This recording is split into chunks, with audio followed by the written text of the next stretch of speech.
దాదాపు బీసీ కమ్యూనిటీలో 13.9% జనాభా ఉందని, ఓవరాల్ జనాభాలో 8 to 9% మధ్య వీరి జనాభా శాతం ఉంటుందని కూడా అంచనాలు ఉన్నాయి.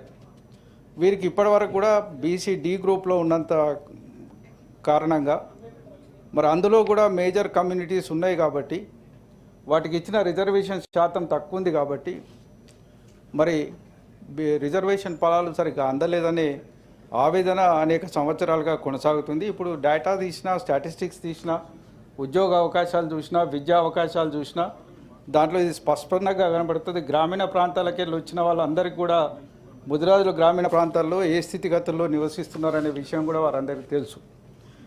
అదే దీన్ని యాక్చువల్గా అనంతరామన్ కమిషన్ వచ్చినప్పుడు జీవో నెంబర్ 44,123 ప్రకారం మరి డినోటిఫైడ్ ట్రైబ్స్గా కూడా దీన్ని గుర్తించినారు. కాకపోతే దీన్ని మార్చేటప్పుడు దీన్ని బీసీ ఏ గ్రూప్లో కానీ మిగతా గ్రూప్లో మార్చకుండా డి గ్రూప్లో చేర్చడం జరిగింది. మరి వారే ఈ కమ్యూనిటీకి చాలా పురాతనమైన చరిత్ర ఉన్నది. One of the oldest community. దీన్ని ఒక కమ్యూనిటీగా, ఒక ట్రైబ్గా పేర్కొన్నారు, ఒక కులంగా కంటే. అయినప్పటికీ రిజర్వేషన్లో సమన్యాయం చేయకపోవడం అనేది జరిగింది సార్. ఈ కమ్యూనిటీ దాదాపు 13 రాష్ట్రాల్లో ఎస్సీలుగా ఉన్నారు. మీకు అందరికీ తెలుసు, పెద్దలు రామ్నాథ్ కోవింద్ గారు మరి కోలీ సమాజ్కు భారతదేశానికే అధ్యక్షులుగా, ప్రధాన కార్యదర్శిగా పనిచేసినారు. వారి నాయకత్వంలో మేము అందరం కూడా పనిచేసినాం. మరి వారు భారత రాష్ట్రపతి కూడా అయినారు ఉత్తర భారతదేశం నుంచి. మీరు 6 రాష్ట్రాల్లో ఎస్టీల కింద గుర్తింపబడి ఉన్నారు. దాదాపు 7 రాష్ట్రాల్లో బీసీఏ కింద గుర్తింపబడి ఉన్న విషయాన్ని కూడా ఈ సందర్భంగా నేను మనవి చేస్తున్నాను. ఆనాడు అనంతరామన్ కమిషన్ నుంచి నిరంతరం రిప్రజెంటేషన్ల మీద రిప్రజెంటేషన్లు ఇవ్వడం, ఎక్కని గడపలేదు సార్, మొక్కని దేవుడు లేడు. ప్రతి నాయకుడిని కలిసి దీని మీద అనేక సందర్భాల్లో మాట్లాడడం జరిగింది. దీని మీద తెలుగుదేశం ప్రభుత్వం కూడా పుట్టుస్వామి కమిషన్ని కూడా నియమించింది ఆ రోజు గ్రూప్ మార్పిడి కోసం. దురదృష్టవశాత్తు వారికి రిప్రజెంటేషన్స్ సమర్పించినప్పటికీ కూడా అది లేకుండానే కాలం చెల్లిపోయింది. 2004 కాంగ్రెస్ పార్టీ మేనిఫెస్టోలో ఈ అంశాన్ని చేర్చి పుట్టుస్వామి చేసిన అన్యాయాన్ని తీర్చిదిద్దాం, ఖచ్చితంగా ముదిరాజులను బీసీఏలో కలుపుతామని కాంగ్రెస్ పార్టీ మేనిఫెస్టోలో పెట్టడం జరిగింది. మరి ఆ రోజు అందరం అందులోనే పనిచేస్తూ వచ్చినాం.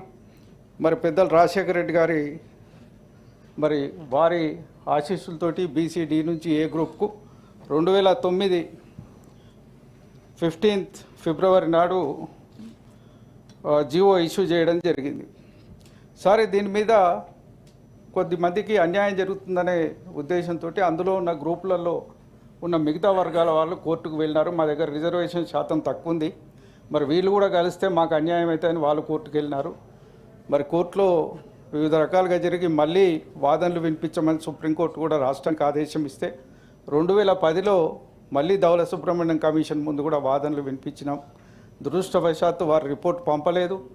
మరి తర్వాత వాళ్ళ కాలపరిమితి తర్వాత ఆనాటి కాంగ్రెస్ ప్రభుత్వం మళ్ళీ కమిషన్ నియమించలేదు.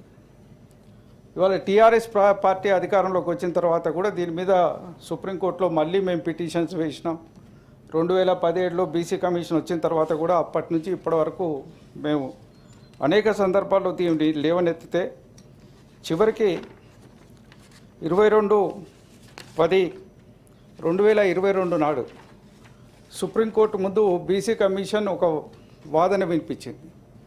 సవరించిన BC commission, national backward class commission సవరించిన నిబంధనల ప్రకారం ఈ అంశాన్ని మేము ఇక్కడే పరిష్కరించవచ్చు, కాబట్టి సుప్రీంకోర్టు పరిధి నుంచి తప్పించి మాకు ఇవ్వండి, మేము పరిష్కరిస్తామని ఒక అఫిడవిట్ దాఖలు చేసినారు సార్. ఆ అఫిడవిట్ నేపథ్యంలో సుప్రీంకోర్టు స్ట్రిక్ట్గా వార్నింగ్ ఇచ్చి త్వరలో పూర్తి చేయండి అన్నది. మళ్ళీ అదే మాట, త్వరలో అంటే ఎన్ని రోజులు, అప్రాప్రియేట్ టైం దీన్ని చేయమని చెప్పినారు. ఆ రోజు కూడా మేము సుప్రీంకోర్టులో మా వాదనలు వినిపించినాం. సార్ ఈ త్వరలో అంటే మళ్ళీ మాకు ఎంత టైం గుంచుతారో తెలియదన్నారు. మేము గత ప్రభుత్వాన్ని కూడా ఒత్తిడి పెట్టినాం సార్, కాలేదు దురదృష్టవశాత్తు. మరి ఈనాడు అధికారంలో వచ్చిన కాంగ్రెస్ పార్టీ తన మేనిఫెస్టోలో ఒక అంశంగా దీన్ని పెట్టడం జరిగింది. దయచేసి మేము కూడా బీసీల ఉద్యమాలు నడుస్తున్నాయి కాబట్టి దీన్ని ప్రధానంగా మేము ముందటికి తీసుకురాలి. అందుకే 6 నెలల క్రితం మేము అన్ని మండల కేంద్రాల్లో రిప్రజెంటేషన్లు ఇవ్వడం జరిగింది. మరి మళ్ళీ ఇప్పుడు కూడా రిప్రజెంటేషన్స్ ఇస్తున్నాం. మరి 15 నెలల కాలం గడిచిపోయింది. బీసీలది కూడా మొన్న రిజర్వేషన్ బిల్ అయిపోయింది కాబట్టి ఇప్పుడు నేను సభాముఖంగా కూడా కోరుతున్నా మంత్రి గారిని, ఇటువంటి సమస్యల మీద దయచేసి మీ దృష్టి సారించండి. గౌరవ ముఖ్యమంత్రి గారు కూడా అనేక సమావేశాల్లో సార్ వారు దుబ్బాకలో అప్పుడు బై ఎలక్షన్లకు వచ్చినప్పుడు ముదిరాజులకు న్యాయం చేస్తా, రిజర్వేషన్లు పెంచుతా అన్నారు. అదేవిధంగా మరి మొన్న మక్తల్ మీటింగ్లో మాట్లాడుకుంటే సుప్రీంకోర్టులో కేసు ఉంది, నేను మంచి వకీలను పెట్టి వాదిస్తా అన్నారు. ఈ సుప్రీంకోర్టులో లేదు సార్, మీ పరిధిలోనే ఉన్నది. దయచేసి మంత్రి గారు బీసీ కమిషన్కు మంత్రి గారు ఆదేశాలు ఇచ్చినా విచారణ స్టార్ట్ చేసి దాని మీద నిర్ణయం తీసుకోవచ్చు. సార్ ఈ సందర్భంగా నేను ఒక్క మాట చెప్పదలుచుకున్నా.